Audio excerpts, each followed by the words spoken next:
আমার ছোট ভাইটার আজ বড় একটা স্বপ্ন পূরণ হলো।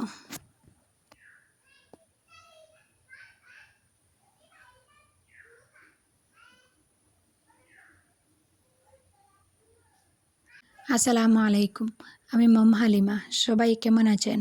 আশা করছি আল্লাহর রহমতে সুস্থ আছেন। আলহামদুলিল্লাহ, আমরাও ভালো আছি।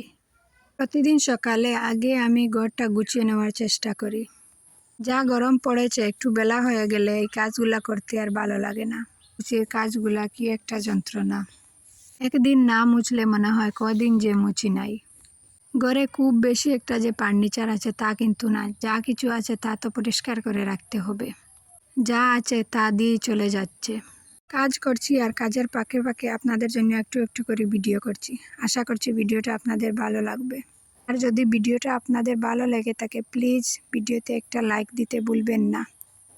আর আপনি যদি আমার চ্যানেলে নতুন হয়ে থাকেন আর এ ধরনের ভিডিও আরও দেখতে চান, আপনি চাইলে আমার চ্যানেলটাকে সাবস্ক্রাইব করে রাখতে পারেন। আর কাজটা যদি আপনি অলরেডি করে থাকেন, আপনাকে অসংখ্য ধন্যবাদ।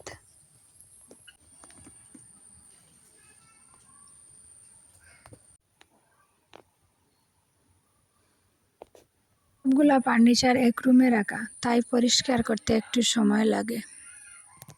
আমার ছোট ভাইটার বহুদিনের স্বপ্ন, সে একটা বাইক কিনবে।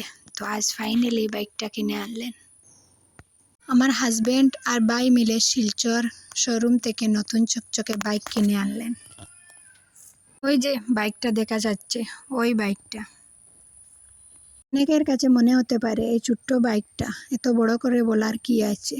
আসলে টাকাওয়ালা মানুষদের কাছে তো কিছুই না, আমাদের কাছে অনেক বড় স্বপ্ন।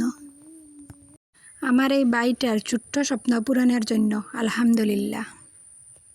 এখন দেখাবো সস্তা পেয়ে বস্তা ভরে কি কি কিনে নিয়ে এসেছি। বস্তার মুখটা আগে খুলে নিই, তারপর দেখিয়ে দিচ্ছি আপনাদেরকে। ওই যে 20 টাকার বাসনপত্র বিক্রি হচ্ছে, সেটাই। আমি দেখলাম সবাই কিনছে, তাহলে আমি কেন পিছিয়ে থাকবো, আমিও কিনে নিয়ে এসেছি। প্রথমে দেখাই ছোট্ট একটা টুল আমার মেয়ের জন্য, তারপরে দুটো ঢাকনা, বড় একটা বাটি আর একটা জারি। তো কিছু আর বলবো, আপনারাই দেখে নিন, একে একে করে দেখিয়ে দিচ্ছি। আর আমাকে কমেন্টস বক্সে জানাতে ভুলবেন না কে কে আমার মতো সস্তা পেয়ে জিনিসগুলা কিনেছেন।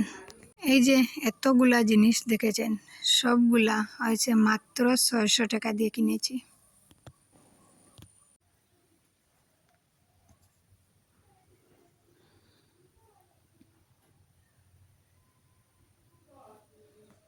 সবগুলাই হচ্ছে কাজের, এক একটা এক এক কাজের।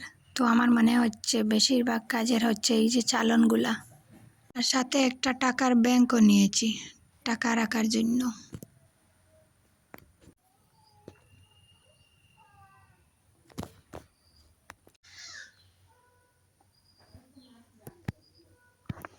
তো আজকের ভিডিওটা এই পর্যন্ত। সবাই ভালো থাকবেন, সুস্থ থাকবেন। আল্লাহ হাফিজ। আসসালামু আলাইকুম।